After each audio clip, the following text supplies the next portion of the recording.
मित्रांनो, आज मी बनवणार आहे मसाले भात. भातासाठी लागणारे साहित्य मी घेतले आहे. त्यामध्ये मी घेतला आहे कांदा, टोमॅटो, वाटाणा, शेंगदाणे, पावटा, फ्लावर, आलं लसूण. घेतलेले आलं लसूण पेस्ट बारीक करून घेऊ.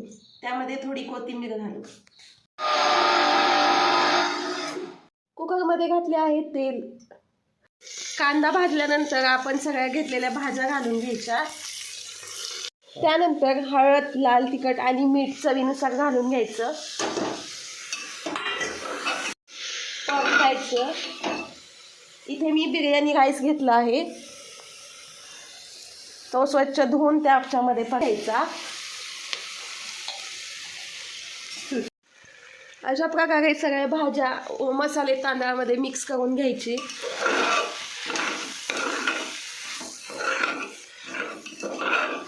त्यानंतर आपल्या गरजेप्रमाणे पाणी घालून घ्यायचं त्याच्यामध्ये. ते मी घालत आहे आता कोथिंबीर आणि बिर्याणी मसाला तुमच्या आवडी.